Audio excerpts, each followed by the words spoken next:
Hello, everybody, and welcome. My name is Jose Barroso, and me and my partner, Brandon Bollet, would like to welcome to our presentation. This is in regards to the revsim simulation, and will be focused on our property, the one and only Sunshine Resort.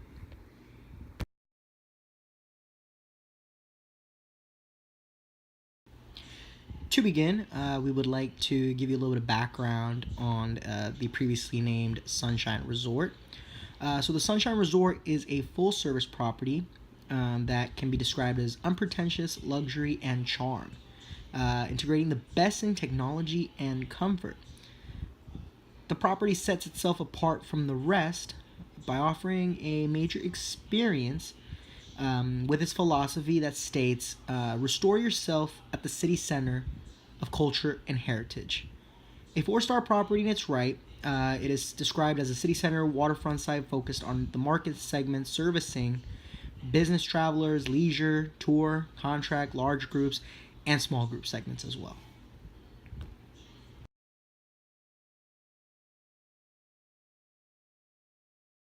Over, we thought it was important to include certain facilities and or guest offerings that Sunshine Resort has to offer to guests in order to gain a better understanding of the type of property that the Sunshine Resort is.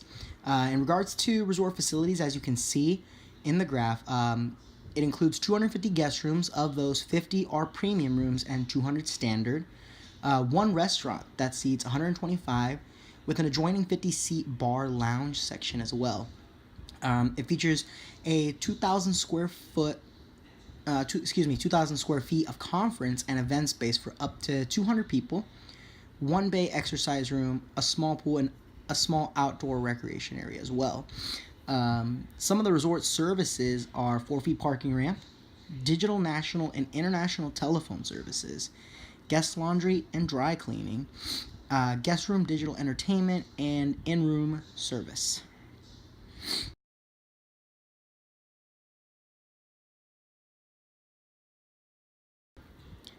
So, at the start of the revsim simulation, our team set a few goals that we wanted to accomplish in reality towards the end of the simulation. Some of these goals were to stay focused on our target markets for the Sunshine Resorts, stay focused on the actual people that were going to travel, the leisure travelers, the business segments of the marketing. So really play focus to that. We also plan to set forward a plan for a property renovation during the time span, which we did. It will be spoken about a little bit later on by my partner on the decisions for renovation, to create a strong market campaign to put in place. Really push different types of online forums that we'll speak on as well a little bit later in our strategies that we focused on when we went into the simulation itself. So our overall strategy, as you can see, as a team, was to make sure that the decisions that we were making would result in making sure that our property would be ranked top against our competitors, or in this case our classmates, and their properties during the revsim simulation.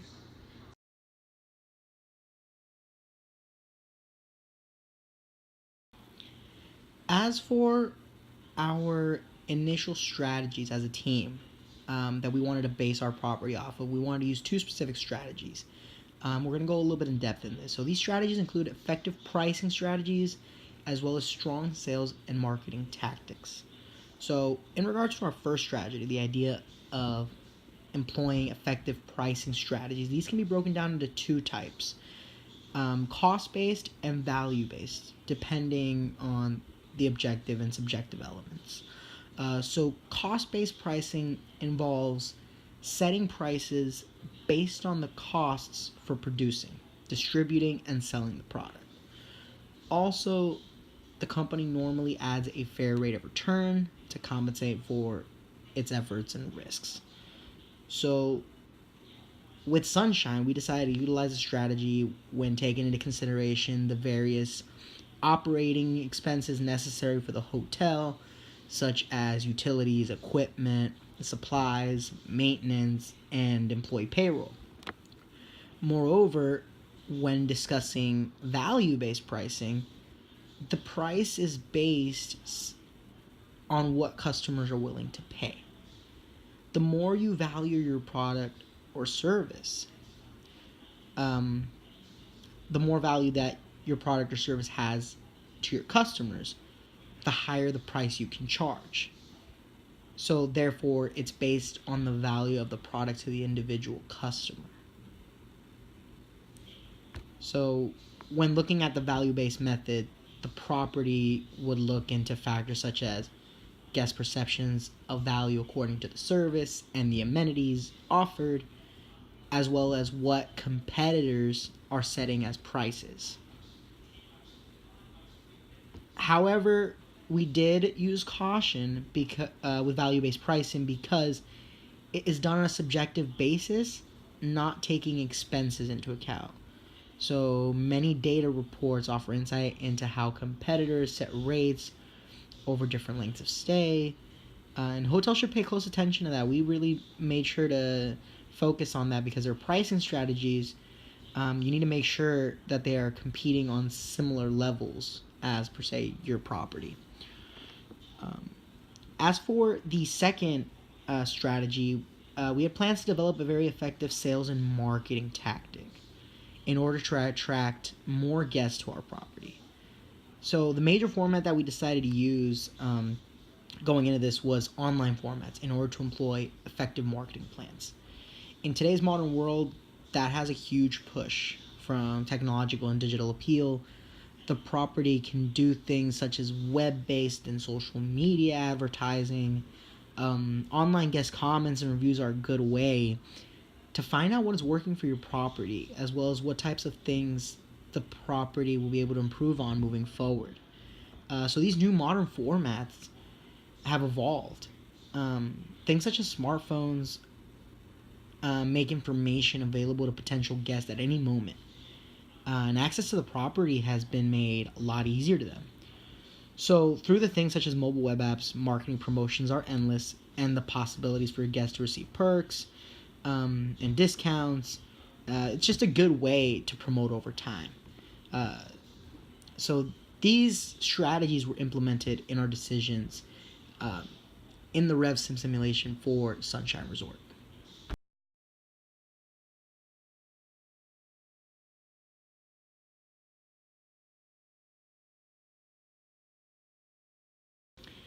These next two slides showcase our plans of action before actually making decisions for the simulation. So they kind of show the task, what we're trying to focus on, and basically the plan in order to implement it. So as you can see from this current slide right up, marketing.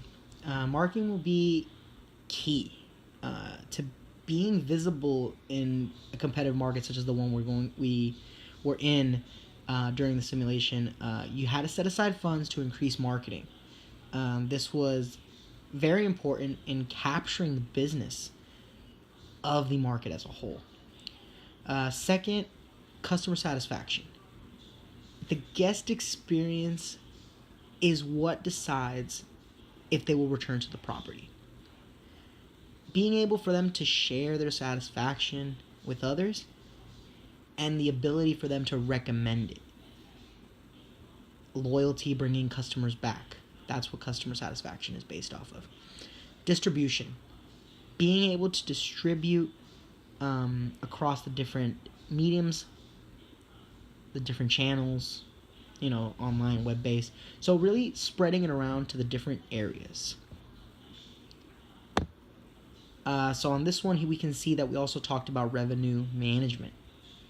Revenue managers, general managers, they work very close on monitoring the average daily rate of the competitive set. So as the quarters went on, we definitely paid attention to what the average daily rate was of our competitors.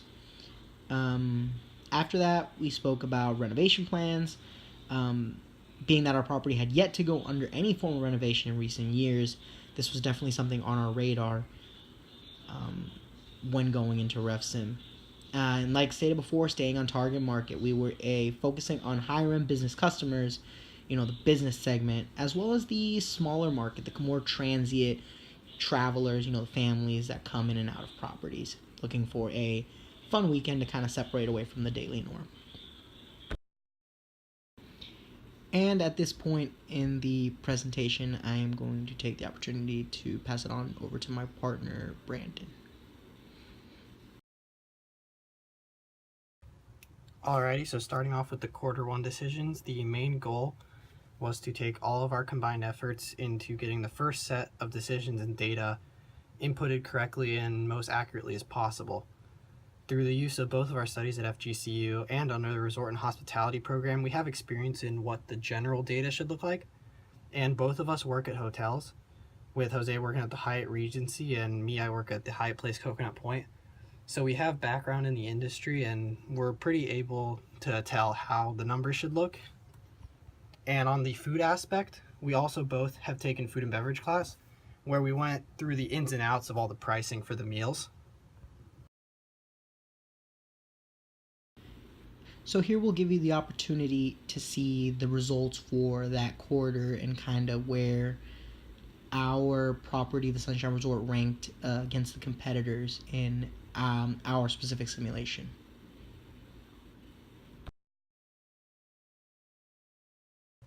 Going into the quarter two decisions, as mentioned in the quarter one slides, we wanted to come out of the gate with solid numbers so that there wasn't really any need to change our numbers throughout the whole series. And we were happy with that because we got first place in 9 out of the 11 categories. So we decided that this was a good strategy for us, at least for the quarter two decisions. The categories we placed first in were RevPAR, TrevPAR, RGI, GOP, net profit, ROE, ROCE, and management fees. And the only areas that we were really lacking with were room market share and guest satisfaction. But that wasn't too big of an issue that we saw because we were happy with the first place overall placing. So we planned that the competition would be changing a lot of their variables after Q1, so we decided to stick strong with our numbers. So here we'll give you the opportunity to see the results for that quarter and kind of where our property, the Sunshine Resort, ranked against the competitors in our specific simulation. Starting off with the quarter three decision-making process, we were happy to see that we were first overall again, coming out of quarter two, going into quarter three. So sticking to our original numbers held through, and this shows in our weakest area, which was our room market shares, increased from 19.73 all the way up to 21.12, which indicates a positive trend and means that our theory behind the other competitions changing our numbers drastically from what they saw from their previous results held through, and that our consistency was actually working. So the areas that we still needed improvement upon were room refurbishment and public space refurbishment. While we were still getting first place overall that we consistently held, we were both agreed that sticking to our numbers and making sure that the errors of others would help increase our placement in these weaker categories would be the best course of action. So with that being said, we held true to our numbers that we originally designed in quarter one, and we went to see where that would take us to in quarter three. So here we'll give you the opportunity to see the results for that quarter and kind of where our property, the Sunshine Resort, ranked against the competitors in our specific simulation.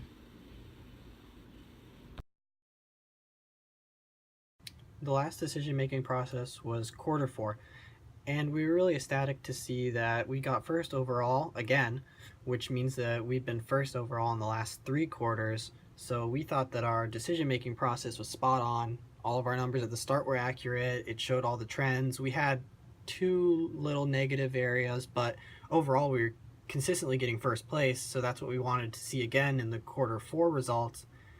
But after looking over the tables and making them under the areas of interest slides, it was evident that there was a negative trend in the rooms refurbished and the public space refurbished, which if we would have looked at the percentage changes from the start and compared them to each quarter, it would have been an obvious change.